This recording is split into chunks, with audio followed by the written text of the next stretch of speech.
सुबह से लगातार हो रही मूसलाधार बारिश ने पूरे गांव को अपनी ठंडी फुहारों से ढक लिया था। चारों तरफ बादलों की गड़गड़ाहट गूंज रही थी और बाजार की ज्यादातर दुकानें बंद पड़ी थीं। उसी सुनसान बाजार के एक कोने में माधव अपने छोटे से चाउमीन के ठेले को बड़े ध्यान से साफ कर रहा था। बारिश की बूंदें उसके कंधों पर गिर रही थीं, लेकिन उसके चेहरे पर मेहनत करने का हौसला साफ दिखाई दे रहा था। आज मौसम चाहे कितना भी खराब क्यों ना हो, मैं अपना ठेला जरूर लगाऊंगा। मेहनत करने वाला इंसान कभी मौसम से नहीं डरता। माधव ने गैस चलाई, बड़ी कड़ाही रखी और ताजी पत्ता गोभी, गाजर, शिमला मिर्च, प्याज और हरी मिर्च को बड़े करीने से सजाना शुरू कर दिया। माधव, इतनी तेज बारिश में पूरा बाजार खाली पड़ा है। अगर आज ठेला नहीं लगाओगे तो शायद नुकसान भी नहीं होगा। राघव, अगर मैं हर मुश्किल दिन घर बैठ जाऊं तो सफलता कभी मेरे दरवाजे तक नहीं आएगी। आज भी पूरी मेहनत से काम होगा। माधव ने कड़ाही में तेल डाला। जैसे ही उसने बारीक कटा हुआ लहसुन, अदरक और हरी मिर्च डाली, उनकी खुशबू बारिश की ठंडी हवा के साथ दूर तक फैलने लगी। बारिश से बचने के लिए छतों के नीचे खड़े कुछ गांव वालों की नजर अचानक माधव के ठेले की तरफ चली गई। अरे, इतनी शानदार खुशबू इस बारिश में कहां से आ रही है? चलो जरा पास जाकर देखते हैं। धीरे धीरे कुछ लोग छाते लेकर माधव के ठेले के सामने आकर खड़े हो गए और गरम कड़ाही में बनती चाउमीन को देखने लगे। आप सबका स्वागत है। बस कुछ ही मिनटों में गर्मा गर्म चटपटी चाउमीन तैयार हो जाएगी। बेटा, इतनी ठंडी बारिश में गरम चाउमीन मिल जाए तो मजा ही आ जाए। काकी, आज ऐसी चाउमीन बनाऊंगा कि इसका स्वाद आप लंबे समय तक नहीं भूलेंगी। माधव ने तेज आंच पर सब्जियों को उछालते हुए पकाना शुरू किया। कड़ाही से उठती भाप और मसालों की खुशबू पूरे माहौल को और भी लाजवाब बना रही थी। वाह माधव, तुम्हारे हाथों की खुशबू तो बारिश से भी ज्यादा लोगों को अपनी तरफ खींच रही है। अभी तो असली स्वाद बाकी है। जब मेरी स्पेशल चटपटी सॉस पड़ेगी तब हर कोई दूसरी प्लेट मांगेगा। माधव ने अपनी खास मसालेदार सॉस कड़ाही में डाली। पूरी कड़ाही से उठती खुशबू ने आसपास खड़े लोगों की भूख और भी बढ़ा दी। भाई जल्दी बनाओ, खुशबू से ही भूख दोगुनी हो गई है। बस 1 मिनट और, फिर आपकी प्लेट सबसे पहले तैयार होगी। माधव ने गर्मा गर्म चाउमीन पहली प्लेट में सजाकर ग्राहक की तरफ बढ़ा दी। भाप के साथ उठती मसालों की खुशबू ने सभी का ध्यान अपनी ओर खींच लिया। वाह, सिर्फ देखने से ही लग रहा है कि इसका स्वाद कमाल का होगा। पहला निवाला खाते ही ग्राहक के चेहरे पर बड़ी सी मुस्कान आ गई और उसकी आंखों में खुशी साफ दिखाई देने लगी। माधव, तुम्हारी चाउमीन सच में कमाल की है। इतनी स्वादिष्ट चाउमीन मैंने पहले कभी नहीं खाई। ग्राहक की बात सुनते ही बाकी लोग भी अपनी अपनी प्लेट का ऑर्डर देने लगे और देखते ही देखते ठेले के सामने लंबी लाइन लग गई। आप सभी का दिल से धन्यवाद। जब तक ये बारिश चलेगी, मैं आप सबको गर्मा गर्म चटपटी चाउमीन खिलाता रहूंगा। कुछ ही देर में माधव के ठेले के सामने ग्राहकों की लंबी लाइन लग गई। तेज बारिश के बावजूद हर कोई अपनी बारी का इंतजार कर रहा था। माधव, इतनी भीड़ मैंने तुम्हारे ठेले पर पहले कभी नहीं देखी। आज तो पूरा बाजार तुम्हारी चाउमीन की खुशबू से महक रहा है। ये सब आप लोगों के भरोसे और मेरे हाथों की मेहनत का नतीजा है। मैं हर प्लेट पूरे दिल से बनाता हूँ। माधव तेजी से कड़ाही में चाउमीन उछाल रहा था। आग की लपटें और उठती भाप देखकर लोग हैरान रह गए। भाई, मेरे लिए भी एक प्लेट ज्यादा मसालेदार बनाना। आज बारिश में कुछ अलग खाने का मन है। बिल्कुल, आपकी पसंद का स्वाद ही मेरी पहचान है। इसी बीच सामने वाले फास्ट फूड ठेले का मालिक महेश ये सब देख रहा था। उसके चेहरे पर चिंता साफ दिखाई दे रही थी। ये कैसे हो सकता है? मेरे ठेले पर कोई नहीं आ रहा और इसके यहाँ इतनी भीड़ लग गई। महेश धीरे धीरे माधव के ठेले के पास पहुंचा और लोगों की बातें सुनने लगा। माधव की चाउमीन का स्वाद सच में अलग है। हर निवाले में मजा आ रहा है। लगता है मुझे भी इसका राज पता करना पड़ेगा। बारिश और तेज हो गई, लेकिन कोई भी ग्राहक लाइन छोड़कर जाने को तैयार नहीं था।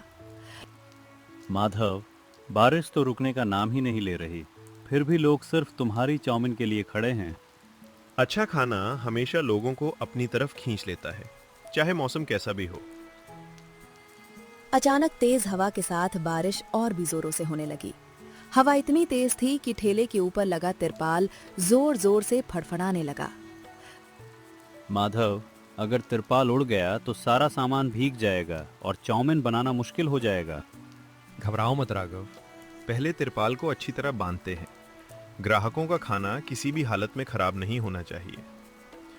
माधव और राघव ने मिलकर तिरपाल की रस्सियों को मजबूती से बांध दिया। कुछ ही मिनटों में ठेला फिर से सुरक्षित हो गया। वाह, इतनी बारिश और तेज हवा में भी तुमने ठेला बंद नहीं किया। यही मेहनत तुम्हें सबसे अलग बनाती है। मैंने सोचा था बारिश तुम्हारा काम रोक देगी, लेकिन तुम तो और भी मजबूत होकर खड़े हो गए। मुश्किलें इंसान को रोकने नहीं, बल्कि उसे और मजबूत बनाने आती हैं। मैं अपने ग्राहकों को कभी निराश नहीं करूंगा। बारिश धीरे धीरे हल्की होने लगी और ठेले से उठती गर्मा गर्म चाउमीन की खुशबू पहले से भी ज्यादा दूर तक फैलने लगी। भाई, एक प्लेट मेरे लिए भी बनाओ। इतनी मेहनत देखने के बाद तुम्हारी चाउमीन खाए बिना नहीं जाऊंगा। जरूर, आज हर प्लेट में वही स्वाद होगा जिसके लिए लोग मुझे याद रखें। कुछ ही देर में माधव का ठेला फिर से ग्राहकों से भर गया और बारिश के बीच उसकी चटपटी चाउमीन पूरे गांव की पहली पसंद बन गई। बारिश अब हल्की फुहारों में बदल चुकी थी, लेकिन माधव के ठेले पर ग्राहकों की भीड़ लगातार बढ़ती जा रही थी। माधव, लगता है आज तुम्हारी सारी चाउमीन बिक जाएगी। इतनी भीड़ तो मेले में भी नहीं होती। जब खाना ईमानदारी और दिल से बनाया जाए तो लोग खुद चलकर आ जाते हैं।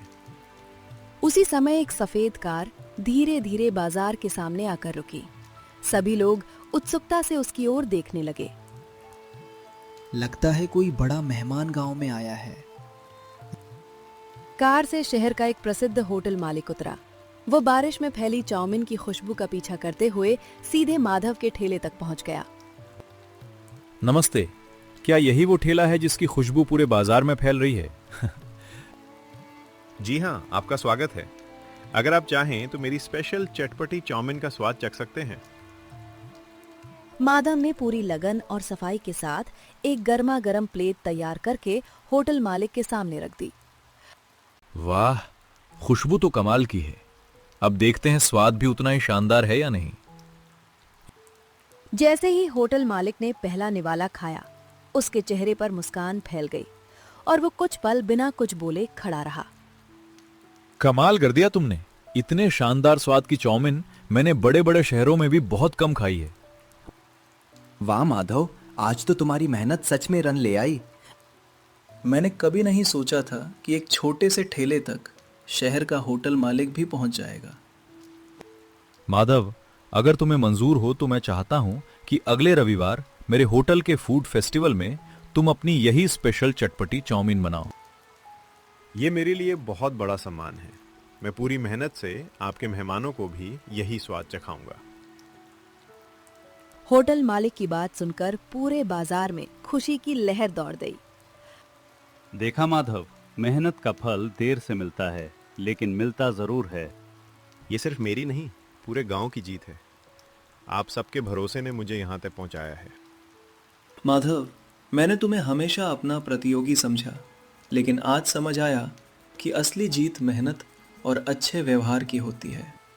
महेश भाई, बाजार में सबके लिए जगह है। अगर हम एक दूसरे का सम्मान करें तो सभी आगे बढ़ सकते हैं। धन्यवाद माधव, आज तुमने मुझे बहुत बड़ी सीख दी है। बारिश थम चुकी थी और बादलों के बीच से हल्की धूप निकलने लगी। पूरा बाजार फिर से रौनक से भर गया। आज का दिन हम कभी नहीं भूलेंगे। माधव की चटपटी चाउमीन ने सबका दिल जीत लिया। माधव मुस्कुराते हुए अगली प्लेट बनाने लगा, क्योंकि उसके लिए हर ग्राहक की मुस्कान ही उसकी सबसे बड़ी कमाई थी।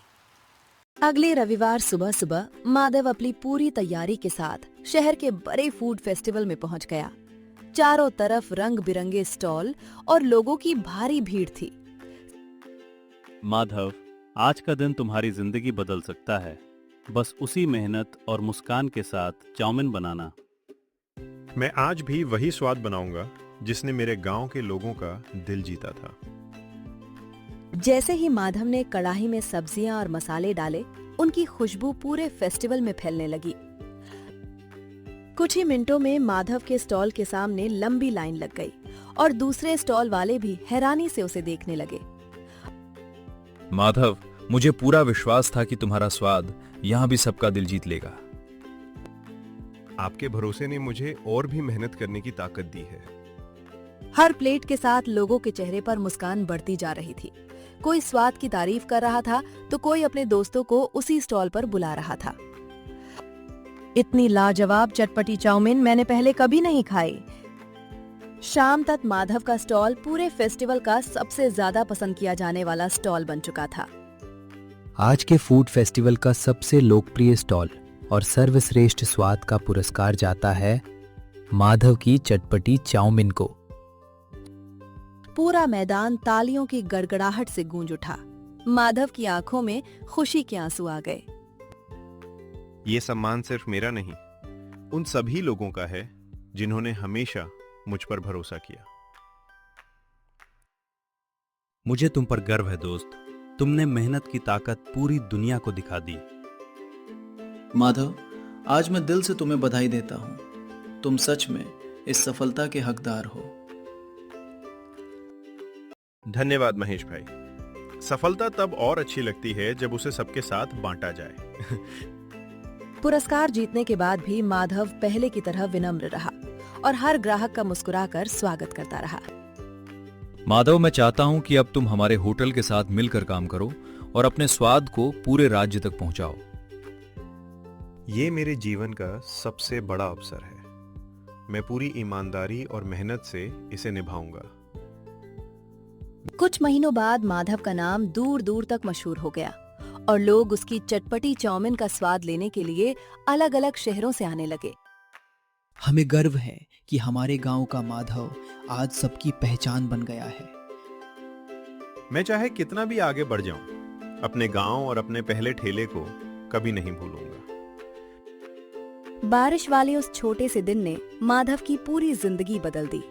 उसकी मेहनत, ईमानदारी और स्वाद ने उसे नई पहचान दिला दी। सीख यही है कि जो इंसान हर परिस्थिति में मेहनत, धैर्य और सच्चाई का साथ नहीं छोड़ता, सफलता एक दिन खुद उसके दरवाजे पर दस्तक देती है।